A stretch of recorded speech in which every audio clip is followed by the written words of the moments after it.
Hey there, toy collector friends and Bat fans alike. Welcome back to the channel. I'm the Triple TC, that's the time traveling toy collector, and today we are looking at another entry into the Batman Automobilia Collection, first released by Hero Collector and Eagle Moss back in the day.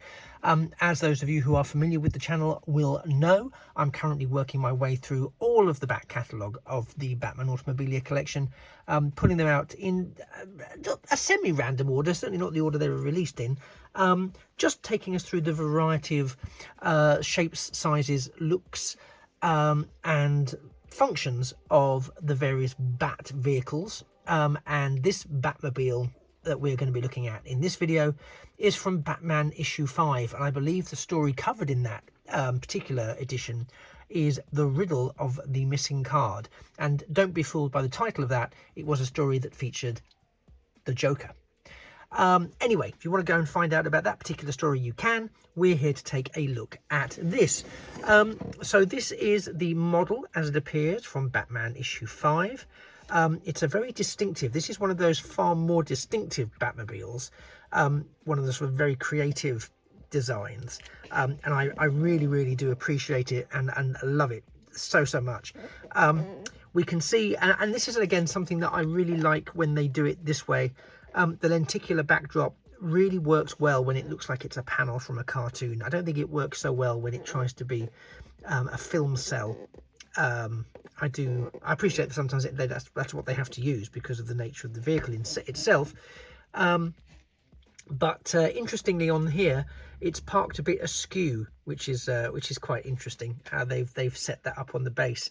Anyway, let's get this case off so we can actually see in much better detail everything in relation to this this particular vehicle. But we will start, as always, with the lenticular backdrop, and as you can see, the lenticular backdrop does give it a little bit of sense of movement. You can just see that sort of wave going through it there, and a sense of this one doesn't feel like it gives it too much of a sense of 3D depth, but that might just be, I think, well, maybe it's more than it appeared initially.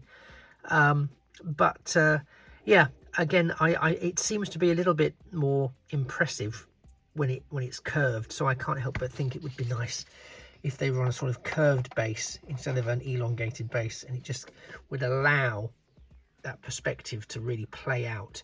But there we are, such is life. So let's check out this vehicle, and again, it is one of the more, I think this is one of the more eye-catching designs for Batmobiles. We've seen a couple which don't quite have a particular sort of style to them that makes them stand out, and they can become a little bit sort of nondescript, or perhaps even more so an average car. You might not necessarily think, oh, that's a Batmobile by looking at it. There is definitely no mistaking that this is a Batmobile. And if I am correct, this was the first time that the bat ornament, sort of the bat head, appeared at the front of a Batmobile, a bat vehicle. I think I'm right. If you are more of an aficionado of this kind of thing, then by all means feel free to let me know in the comments down below. I look forward very much to hearing from you. So let's take first of all a bit of a look at the base that we're on. Again, there's nothing additional in terms of model work on here to sort of give it a bit more of a 3D diorama effect, but it is really, it looks a bit like a I'd say it was a dirt track, except the color's not right, but it does look like there's some sort of skid marks there, and you can see also some tire tracks embedded into the ground. Again, manhole covers here and here. I think that's what they are. I'm assuming that's what they are. So it gives a little bit of detail, a little bit of additional depth to the positioning of the model. Again, as you probably are aware, the model is screwed into place. We won't be unscrewing it. I'm quite content for it to stay safe and sound where it is. Let's just check. There's no, that's on the inside of the glass. I say glass. So let's take a look at this model then. So at the very front we have, as mentioned, Let's try if we can zoom in a little bit, get a clearer picture. This gleaming bat head, which has got those two ears and the glaring yellow bat eyes that sort of come out of the gloom to terrify your evil opponents. We've got some lovely similarly yellow translucent plastic used to mark out the headlights, and I think some really lovely detailing here around the sides of the bat head and the bat face, which I'm sure will work as a battering ram if it needed to do so. And I think it's a really nice profile that gives. Talking of profile, I think the whole shape of this particular car is wonderfully profiled. You can see very much it has that sort of 1940s 1950s style to it, in terms of it has the runners on the side where someone would stand or use them to get into the car itself. I love we've got these pulled out in a lovely silver paint there. We've got these pipes that feed into the main engine. We've got the tyres there. You can see we've got nice tyres and silver wheel trims, beautifully covered up by these front and back. They're beautifully covered up by these I don't know what you'd call them really, wheel arches. They're sort of wheel arches, aren't they? But they're a bit more all-encompassing than wheel arches.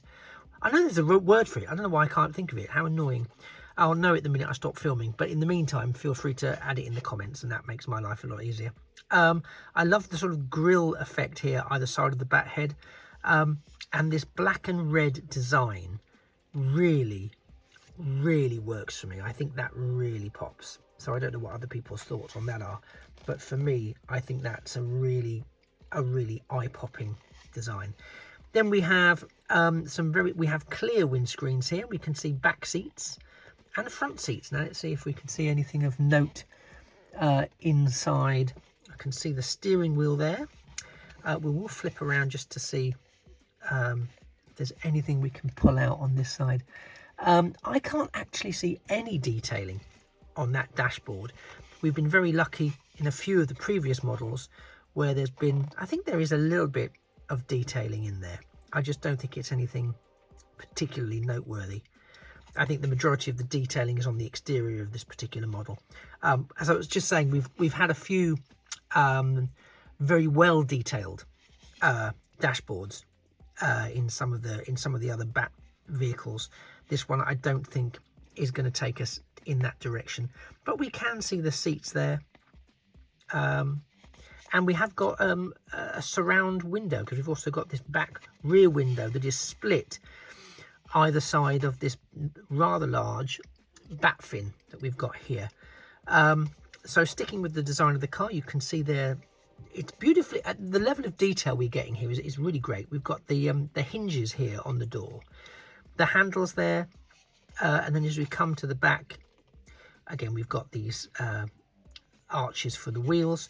We come around to the rear, we've got dual exhaust. You can see the dual exhaust there.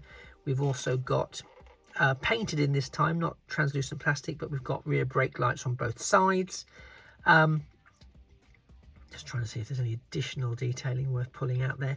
I do love, again, this red stripe down the middle.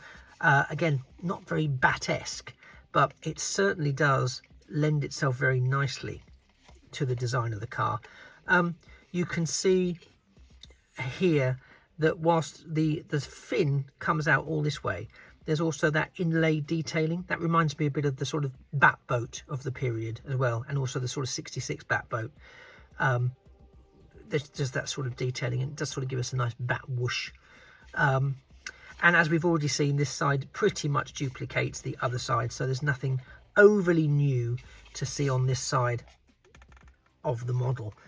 So that is the Batmobile. Let's close it a little bit more there. As it appeared in Batman issue 5 of the original DC comic. And I think it's lovely. I think it's a really nice entry into the collection. I think it's quirky. I think it holds its own. I think it is memorable. I think it has enough bat detailing, particularly with the face and the fin, So we kind of get straight away, you know, if this was Gotham City in the 1940s or whenever, roughly, we would know Batman is on our tail and Batman is on the move and on the case if we saw this zooming along. So yeah, I think a really great vehicle, a really great entry into the collection.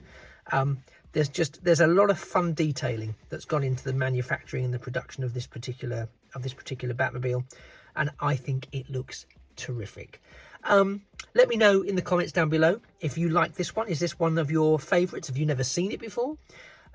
Or have you got a very different favorite? And if so, do let me know which Batmobile it is that you consider to be your favorite. Is it one that I've already looked at?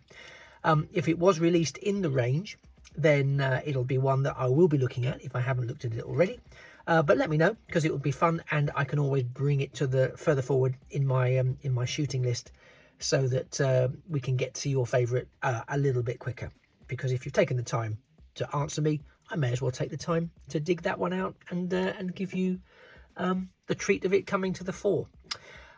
Thank you very much for spending the last 12 or so minutes with me. I've been the Triple TC, that's the Time Travelling Toy Collector, and you have been a fantastic companion as I've been having a little walk through the Batman issue 5 Batmobile, as produced by Hero Collector and Eagle Moss as part of the Batman Automobilia Collection. If you've stuck with me this far, then it would be fantastic if you could drop a like to the video, and of course it would be even more amazing if you could subscribe completely free of charge to the video. You don't have to watch everything. Not everything might be to your taste or to your interest, but it would really help get me to my next subscriber milestone if you could click that button. But if not, I'm just glad you joined in for the last 12 minutes or so. And I look forward, hopefully, to seeing you in a future video. And if you're new here, stick around, have a look around the channel, and I might see you in a past video. Who knows? It just remains for me to say that a thing of beauty really is a toy forever. Take care. Bye-bye for now.